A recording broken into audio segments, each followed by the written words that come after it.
one of the most highly requested episodes of The Good Doctor, but I need some medical legal assistance, so I brought in the Legal Eagle. I wish I could say I'm happy to be here, but I am terrified of what we're about to watch. That's what makes it fun. Beep, whoop, whoop, beep. She's smart, she's tough, she'll fight for you. I've been impressed with her every time. How many times have you been sued? Twice, just twice. But when you run a hospital, it's good to know a good lawyer. That's pretty much true. I'm sure you have been around hospitals and doctors who have been sued for better or for worse. Not really. I've heard of stories, because that's what we have, anecdotes of people being sued. Oh, make sure that if someone comes in with testicular pain, you get them an ultrasound stat to rule out testicular torsion, because I know someone that was sued for it. I don't know why. Yeah, Balls come into my head. I think if you haven't been sued, you're not doctoring hard enough. Oh, so I need to doctor harder? Yeah, it's like first serve in tennis. You don't want to serve 100%. You want some of them to... Oh my God, okay, so I gotta do better. I am Dr. Sean Murphy of San Jose St. Bonaventure Hospital, your client. Yes, Aaron has told me a lot about you. Congratulations on Is all this you... billable time? It is, but it will be paid for by your insurance company, and I have good news. Is everything billable? Like if you say hello, is it billable? It depends on the lawyer. So we bill in 1/10 of an hour increments. So CP. you bill 6 minutes at a time. Every 6 minutes. This is gonna be an expensive reactivity. Right now, we are at 0.1 of an hour in doing this reaction. Okay. You're probably not gonna bill the time in the lobby, but if you, as a client, email your lawyer, let's say the lawyer reads your email and just says, yes, 0.1 of an hour. No way. So just reflexively, because they read the email. Often, yeah. God, I went into the wrong field. $300,000 that will be paid by your malpractice insurance. All you have to do is sign some documents and agree to a 6-month supervisory period. We know so far that this attorney is being paid for by insurance. Right. That's one of the best things that your insurance provides is they provide an attorney often. It depends on the insurance. Read your writers and your coverage. Isn't there also like a little checkbox that I can check as a physician to say, allow them to auto settle on my behalf? If they are going to settle, they need to ask you first. Right. Often. Aren't there some that come and they say we can auto settle for you? Yeah, you want the optionality to Sure. be able to say, yes, you can settle, no, you can settle. It often creates conflicts between the insurance company and their lawyer, who they have hired, and the client. Yeah, because it financially might be in their best interest to settle as opposed to defending you. Right. But if you truly did nothing wrong and you don't want that on your record, you want the defense. Right, exactly. There is a long history of conflicts between insurance companies and their clients when it comes to legal representation. If there's a conflict between the insurance company and the client, often you will get what's called cumus counsel, which is another law firm that represents the client, paid for by the insurance company, to make sure that the insurance company's lawyers do what the client wants. Wow, so you need lawyers on lawyers on lawyers. Of course. That's why it's great to practice It's like in California. it's lawyer inception happening at scale. I love it. You can still practice medicine, it just means another doctor would have to sign off on all your decisions. That is not good news. Usually doctor supervision is done by the California Medical Board. That's not a thing that a private litigant would put into a settlement. The private litigant doesn't care, they want money. Yeah. They want compensation. So, Park, Morgan, it could be anyone you trust, could be me. I have worked very hard to be an attending to prove that I don't need anyone's approval to do what I think should be done, which is often different from what Dr. Park or Morgan or you think should be done. The thing that's going to be relevant is what is the normal standard of care that a doctor would provide. Sure. If he went outside of the bounds of what a normal physician would have done under the circumstances, then he might be liable for medical malpractice. So I think that is going to be the crucial question throughout this episode. Did he apply the reasonable standard of care? What if he says no? We go to trial. And if he loses at trial? The money will still be paid by the insurance company, but the bigger issue is that a report and the court's decision will be sent to the California Medical Board, and they will make a decision about whether you have a future as a doctor. I think there's a lot of things that are wrong. Okay. I think in California, if you settle a medical malpractice claim, you still have to report that to the medical board. Okay. Number two, those are two completely separate things. You can win or lose in trial, and the California Medical Board, which has a different standard of review, might pull your license as a doctor Right. or have, supervision for a period of time. So I don't think he should be that worried about it. And also, whatever happens in the settlement is somewhat unrelated to his license. So Yeah, it's weird that this lawyer is talking about that. It seems like they're confuddling a lot of issues. Yes. I'll settle. That's how they scare us. And sometimes settling can be the right decision. Right. You're Dr. Sean Murphy, Miss Stewart's 10 a.m. Yes, hello. My name is Joni DeGroot. I'm curious about cancer patients whose exposure came from formaldehyde in pressed wood office furniture. Have you had a case like that? No, nor have I read about that. I don't understand. She's coming to him for medical advice as like an expert witness? I guess. About something completely unrelated to medical malpractice. And I love that it's chemical based because in California with Prop 65, Prop 65, they yeah. have it on everything and anything. I think I just got some freeze dried dog snacks and they were made in California and it says made with potentially carcinogenic chemicals. I'm like, but this is a dog food. Yeah, when you stay in a hotel room in California, Yeah. there's a Prop 65 warning in the closet. I feel like when the alarm is always on, it's no longer an alarm. Oh, yeah, for sure. Yeah, so- That's a huge problem. It's not for a case. Oh, it's not? Thank you. Thank you. If it's not for a case, why are you talking about Ms. it? Stewart, to review my update on Carter v. Willis before finalizing your NDA, the Idaho District Court made the stare decisis vulnerable. The Idaho Supreme Court made the stare decisis vulnerable is nonsense. That is legal Mad Libs. It's just like- saying medical it's words. just- This is I don't literally know. what every health influencer does. They say science words and then Yeah. they go, so you should buy my product. And I go, no, you just made up some terminology. Do a genetic methylation test. Get 5 specific genes looked at: MTHFR, MTRR, MTR, AHCY, and COMT. $600 to do it through me.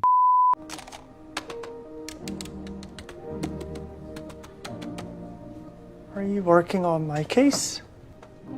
I'm not officially on your case, but I read the file.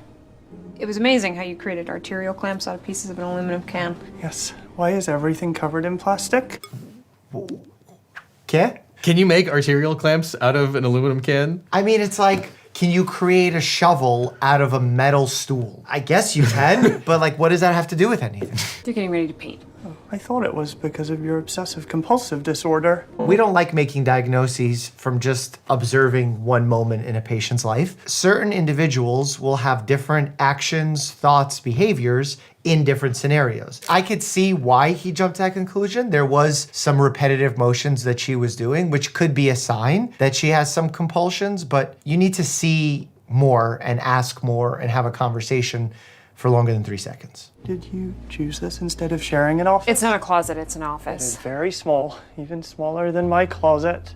This is all I need. I don't meet with clients and it's very private, so I'm not disturbed while I'm doing my research. Or your rituals. Nice to meet you, Joni DeGroot. You're settling your case? Yes.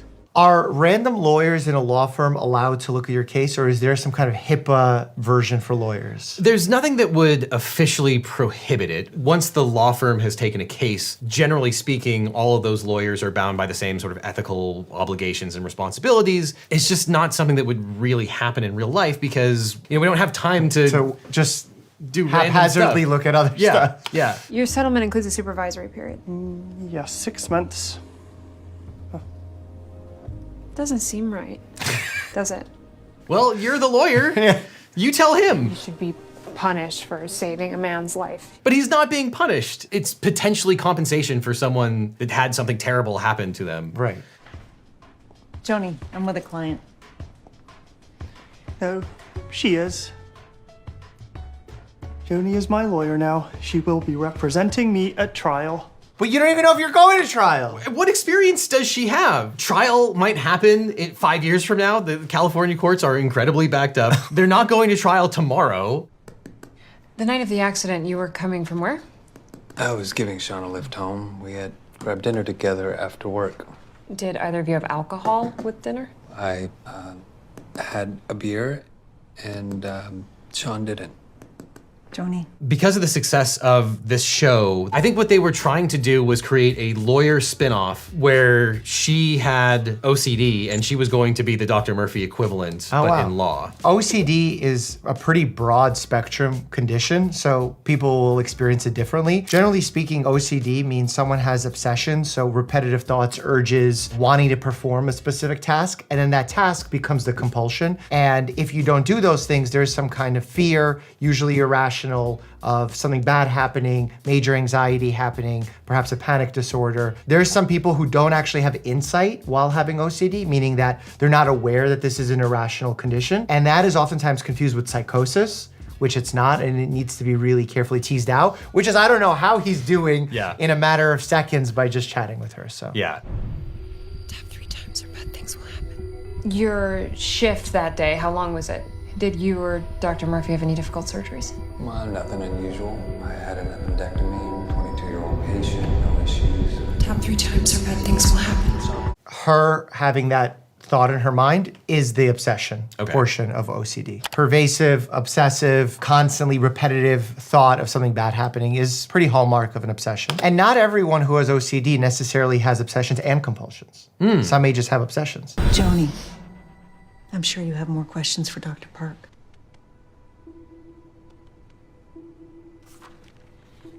You and Dr. Murphy left the restaurant around what time? A little after 10:30 p.m. It's not crazy to interview Park under these circumstances. But not while the main client is there. Well, you wouldn't want to interview the main client with someone who is solely a witness present, because then you have waived the privilege associated with that. Got it. Unless he's also named in the lawsuit. Unless he's also named in the lawsuit, in which case there would be a joint defense privilege or a common interest privilege to be able to share things among the various defendants. Got it. We were on Hellier, coming through the wooded section of the park. And between the rain and the turns, I was driving pretty slowly.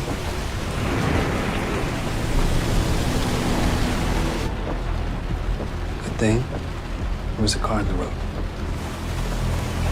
Is this not Good Samaritan law? This is 100% good. Well, assuming something bad happens here, Yeah. my mind is also thinking they're not in a hospital, they're not on duty, they are Good Samaritans coming upon an accident. Does Good Samaritan still apply if someone has a medical license? It does. Health and Safety Code 1799.102A. No person who in good faith and not for compensation renders emergency medical or non-medical care at the scene of an emergency shall be liable for any civil damages resulting from any act or omission. The scene of an emergency shall not include emergency departments and other places where medical care is usually offered. This subdivision only applies to the medical, law enforcement, and emergency personnel specified in this chapter.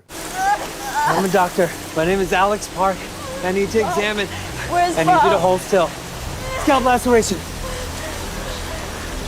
I mean, the fact that they're doing a little exam before actively securing the scene is a bit of a misstep, because you don't know if this thing is about to light on fire, explode. You don't know if she's being actively crushed, and you're like checking out whether or not she has a scalp laceration. It's a little bit premature for what you actually need to figure out, which is the scene safe? Is the person stable before making accessory diagnoses like scalp laceration? Was there anyone else in the car? Yes, my brother Bob. He was just driving. Hello? So if he's not there, that likely means he was ejected from the vehicle. And So he probably wasn't wearing a seatbelt. possible, or seatbelt failed, what have you. So they need to go venture out, look for him. He was thrown out. Here already, there's a big mistake, and it's obviously not a legal mistake, but medically, there's no real care that they can give to this woman that replaces calling 911. Ultimately, the safe place for her to be is with EMTs first, and then transferred to a hospital in case she needs some urgent procedure. And here they're just wasting time prolonging that. So first thing I would have done is see the accident, one of you call 911 while the other attends care. See, all time spent when the ambulance could have been on the way. But they're good doctors. Well, one is a good doctor. I found Bob! He is bleeding from his radial artery.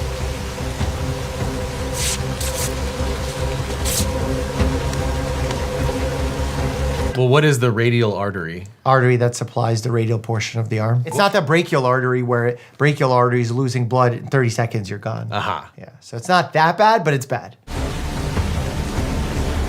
Okay, so he applied a tourniquet, right? That's what the branch with the cloth was? Yeah, so in a situation like that, most people, and this is something that we were inaccurately taught back in our med school days where, oh, you take a shirt sleeve and you just tie it and you go like this and that'll be enough pressure to stop an arterial bleed. It's not. So you actually need to create some sort of ratcheting mechanism. You could obviously use a really strong branch for this. There are commercial grade tourniquets that create this type of a ratchet. And again, it's all about cutting off arterial blood flow, because if you don't cut off arterial blood flow, which is hard to close off because arteries are a little bit more muscular than veins, you're still going to be bleeding. So you need that ratchet. It's uncomfortable, it's very painful, but it saves your life.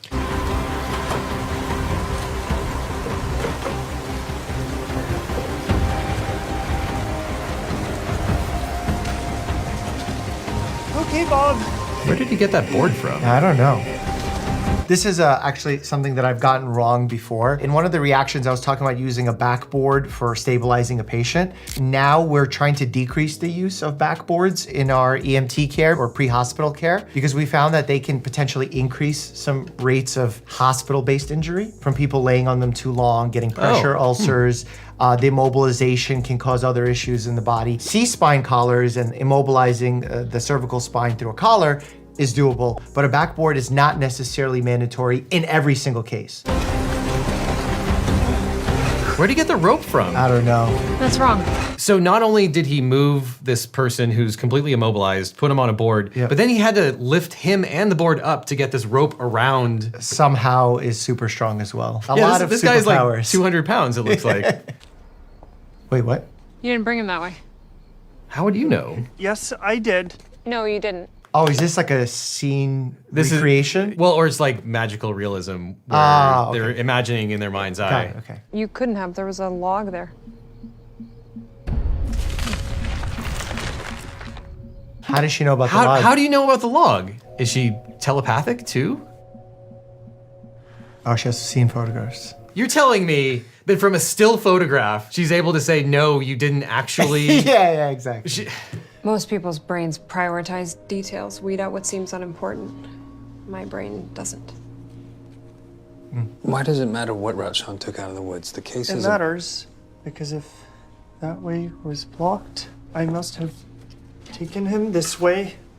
But now if she's guiding him what to say, is that really what happened? Well, the bigger problem, I think, is that she has proven that his recollection is wrong. false in front of a third party and waived attorney-client privilege to this third party. If that doctor, who is a precipient witness and also may be at fault here, if he is deposed by the other side, he has to disclose if asked. I remember him saying this. Dr. Murphy saying his recollection was imperfect and false. Does Good Samaritan apply if you're inebriated? I can imagine a world where you have made the call to 911. This is not that world. Yeah.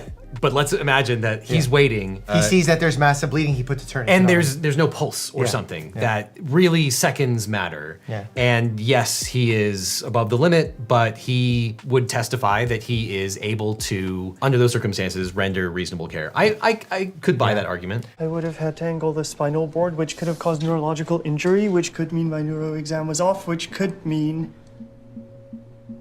I didn't need to amputate his hand. What? Wait, did we miss that he amputated a hand? Sam, did he amputate the hand in front of us? Not yet. Tell me about your decision to amputate the plaintiff's hand. Yes, that's a good question. I think the only right answer to this question is he was in the forest for weeks, gangrene has set in, and there's no hospital for 150 miles. His breathing became labored, and his pulse was thready. Okay, his breathing became labored and his pulse became thready, which signals to me he's losing blood, he's becoming hypotensive, he's probably going into cardiogenic shock. Nothing is surprising about what he's saying. And I just don't know how you get to the hand amputation from there. Yeah, the standard of care is not if you're having trouble breathing, just lop off the hand. Nope. His hand was irreversibly damaged from lack of blood flow. It was leaking toxins that would stop his heart before he reached the hospital. Wait. What? How do you create toxins in the hand? Okay, so the reperfusion injury is when tissue dies, it leaks all sorts of inflammatory markers that create massive inflammatory response, edema, swelling. Then once you get reperfusion, now all of those inflammatory markers are getting spread out through the entire organ, and you start getting massive inflammation in the entire region. You start getting electrolyte imbalances throughout your system, and it starts impacting you entirely. But A, that takes time. B, the tourniquet is preventing that from happening. It's preventing blood from getting to your hand and also coming back. If he wanted to stop reperfusion injury, all you have to do is apply the tourniquet in any even if you did it the shitty way, it would have stopped reperfusion injury. I need to amputate his hand. The ambulance is 2 minutes away. But ambulances do not carry amputation kits. I mean, I'm just happy they called an ambulance. Yeah. I don't know why they know that an ambulance is 2 minutes away. Well, yeah, if you know it's 2 minutes away, why are you amputating? I literally can't imagine a reason for on-the-field amputation. Is he... I can't see what he's doing. Is he cutting it off? I removed the hand. We traveled safely to the hospital. But if you didn't remove the hand, you would have also traveled. Yeah, well, Quite how I remember it. it wasn't exactly. Oh, you heard what he said. That's not how I remember Oh it. no, it's gonna get worse. Oh no. The ambulance is 2 minutes away. I need to amputate his hand. There's no time. So we know for sure they knew the ambulance was coming. The lights are there. You hear it. It could be a vasospasm. What is a vasospasm? I mentioned veins don't have muscular walls. Arteries do. They can spasm and it can mimic a blockage. So if there was a spasm, that's good because it's stopping blood flow. At base, it sounds like it doesn't matter. It doesn't matter. The course of treatment is you put a tourniquet and get them to the hospital. Exactly. Sure. Are you sure?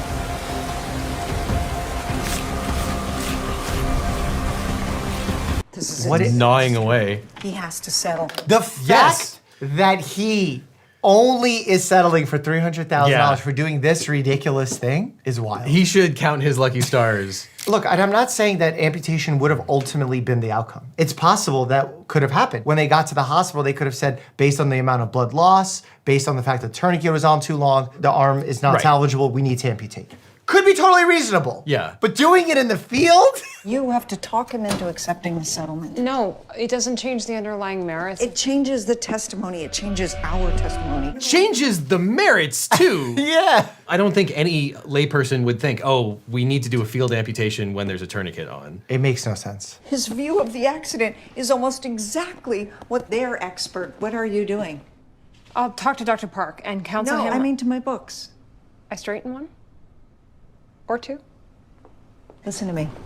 Why would you be mad about that? Yeah, you hired this person. You know what they're dealing She with. works out of a closet with, I believe that there was some plastic on the walls. Yeah. Clearly, you know this person has some sort of condition and you're okay with it.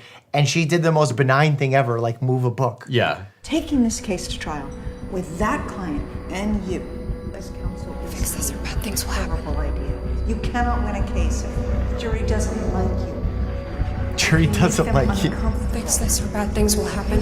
Has she ever tried a case This or before? bad things will happen. Why this is now venturing into obsessive compulsive disorder is because it's now preventing her from doing her life's work. So now it's become a disorder versus she just has obsessions every now and then about a situation. You can't control yourself in my office. How are you going to control yourself in court? These are pretty benign rituals and tics. She's like talking it up as if she's throwing books around. Yeah. I mean, if she needs to tap on the table, that's a totally reasonable thing to do. You can make accommodations for that. I actually don't think that would hinder her ability to be a lawyer. Yeah, I don't think so at all. Texas v. Marquez. What? I mean, this is a trope that TV shows love to do, that good lawyers just remember a know the case. That's not a thing, other than, you know, very famous Hallmark cases. Yeah, landmark cases. A case from the Supreme Court that has wide-ranging constitutional effects. Roe Wade. Exactly, as an example. exactly. Nowadays, all of the research is done online. Yeah. So the books are just there because, you know, you bought them 30 years ago and it's more And it's expensive. decorative, Yeah, and it looks good. Not that I would ever put books behind me in a studio or set for aesthetic purposes. No, my books I use all the time. Caught entering his high school carrying a Swiss Army knife. He was charged with being on school property with a weapon, but they set up the metal detectors outside the front door. So in a different state, in a different court system, in a federal, completely different facts, there was litigation over the question of are you on the premises or not. Correct. And it doesn't even matter in this case. That's not really the standard for Good Samaritan. Well, is she even talking about Good Samaritan? It feels like she's talking about something else. So I think what they're saying is that it's a scene of an emergency, not an actual emergency whether it's a room. scene of an emergency or not. The case was dismissed. Interesting. Is it? Different state, different Oh my court, God, different. she's getting sauced at like 3 o'clock in the afternoon. And she's saying different state. At least she picked that up. Yeah. I don't think I can convince a judge that is. Let me try. Well, maybe drink a few more and then you. Stop. I'm about to test the lactate level. What in the Boston hell to is prove that? definitively. Whose hand is that? It's his hand. Surely that's not the victim's hand. He said he's testing the lactate level, which tells us, I guess, representatively how long the hand is experiencing ischemia. Why? How did he get the hand? How did he get the hand? Did they store the hand? Yeah. If you're rendering care to someone at the side of the road and then they're whisked away, You don't keep the hand. you don't keep the hand. Well, what do you do with the hand? Surely it's not the doctor's call to do anything with that hand, right? I think this is now a criminal case because he's like keeping a piece of the body that he shouldn't have kept. So it's conversion. He stole the hand. No, this will tell you nothing. Medically, it will. No. Legally, morally, this will tell you nothing. This test will tell me the truth. Okay, I think she's correct. Legally, this would tell them nothing. And I think medically as well. In fact, it might be unethical in a lot of ways. If you don't have consent to the victim, Yeah. surely Because technically that's still unethical. not his hand. Just because he cut it off doesn't make it his. Was that a laugh? It was a scoff. Why would you scoff at the truth? What truth? There's only one. There's a single correct answer to any question, but there are a lot of questions. You're asking what was the right thing to do then, given what you know now, which is a stupid question. She has no issues with her OCD at the moment for Yeah. reasons, I guess. Temporary, I guess. Or maybe the medication's on today. You never know. Could be a good day. She was drinking a whole bunch of scotch with the partner. With the partners, yeah. But whatever that test says, we have to share it with the other side. If it goes the way you want, we will definitely win your case. If it goes the other way, we will definitely lose your case. But neither result will tell you if you did the right thing given what you knew at the time. First of all, why is he doing it? Yeah, Does no, he have to share it? He should absolutely not be doing this at most. And if somehow you were able to get a hold of the hand, you would want an expert in whatever relevant field is applicable here to like run tests. pathology or something. Yeah, to run tests on this hand. Yeah, because the level of bias creeping in is 100%. astronomical. He could say it proves him completely, Yeah. innocent, non-liable. It's like having a criminal run his own fingerprints. Yeah. Like, right? It's the equivalent. Like, oh, what do you mean it's not my fingerprint? I checked. Yeah, I'm an expert in fingerprints. Do you believe in that test more than you believe in me? I don't believe in either. Yeah. You referenced some case about a Swiss Army knife. Why? That's a good question. Why do you have so much confidence in me? I'm a lawyer with OCD. Sometimes. I work out of a closet. I was late to the only meeting you had with me. Why do you trust me more than the test? The test doesn't care. I've never seen someone try and persuade someone to not trust him. In fairness, I also have those questions. Yeah. Mainly because she seems to be a really terrible lawyer. Yeah, the OCD component is the most meaningless of it all. Yeah. Like, she's like, I have OCD, how can you trust me? What does that have to do with it? If you were a good lawyer, great. Yeah. But you're a pretty bad lawyer. I think, and I also think what they're trying to tee up is that, I think what they've done with the good doctor is, oh, his autism gives him superpowers to make Right. him a great doctor. And I think what they're saying is, oh, she has obsessive compulsive disorder. Which some people view as a disability, but she's using it. Yeah, she remembers certain details and remembers random cases in other jurisdictions. It's like the pendulum swinging too far the other way, people judging folks for having OCD or being on the spectrum as some kind of terrible disability where it's absolutely destructive, and it could be in some cases, and then glorifying it as, look how amazing it is to have it. It's like, you gotta be somewhere in the middle, and it's gotta be case by case. You can't just paint all these conditions with a broad brush, especially when the condition is called ASD, autism spectrum. It's a spectrum, so it can't be one size fits all, but people don't get it. All right, but you gotta keep watching part 2 right here. Click it, Legal Eagles channel. It's gonna get wild. Save yourself. Don't do it. Don't watch the rest. No, click it. Don't. It's terrible. I object. It's the stain.